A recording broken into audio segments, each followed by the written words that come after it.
ஒரு சிறிய கிராமத்துல ராஜன் என்ற ஒரு இளைஞன் வாழ்ந்துட்டு வந்தார். அவர் மிகவும் புத்திசாலி. ஆனா அவருடைய வாழ்க்கையில தேவனுக்கான இடம் மிக குறைவாகவே இருந்தது. அவன் எல்லா காரியங்களையும் தன் திறமையால் தான் சாதிக்க முடியும் என்று நினைச்சிட்டு இருந்தான். ஒரு நாள் அவன் பெரிய வேலை வாய்ப்புக்காக சிட்டிக்கு போக முடிவு செய்தான். போறதுக்கு முன்னாடி அவங்க அம்மா அவனை கூப்பிட்டு சொன்னாங்க, நீ எங்க போனாலும் உன்னுடைய வாழ்க்கையை ஃபர்ஸ்ட் என்ன செய், தேவனுக்காக அர்ப்பணித்து வாழு, அவர் கண்டிப்பா என்ன செய்வாரு, உன்னை நடத்துவார் அப்படின்னு சொல்லி அவனுக்கு ஜெபம் பண்ணி அனுப்பிவிட்டாங்க. ஆனா ராஜன் அதை பெரிதாக எடுக்கல. நகரத்துல வேலை கிடைச்சிச்சு.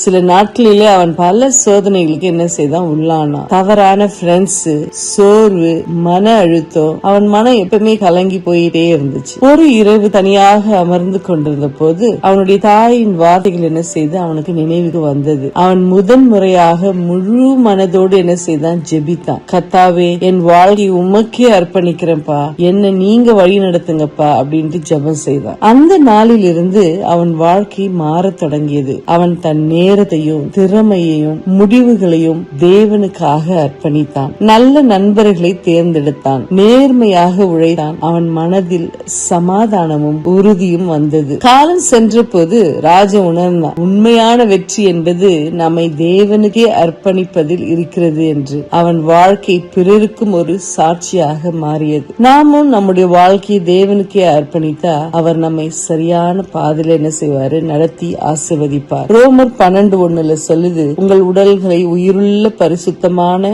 தேவனுக்கு பிரியமான பலியாக அர்ப்பணியுங்கள், இதுவே உங்கள் உண்மையான ஆராதனை. இந்த வசனத்தை மனசுல வச்சிட்டு இன்னைக்கு நாம படுக்கிறதுக்கு முன்னாடி நம்மை நாம் தேவனுக்கு அர்ப்பணிப்போம். எல்லாவற்றையும் அவரிடத்தில் ஒப்புவித்துடுவோம். அவர் நம்மை ஒரு சரியான பாதையில் நடத்தி நம்மை கண்டிப்பாக ஆசீர்வதிப்பார். May God bless you. Good night.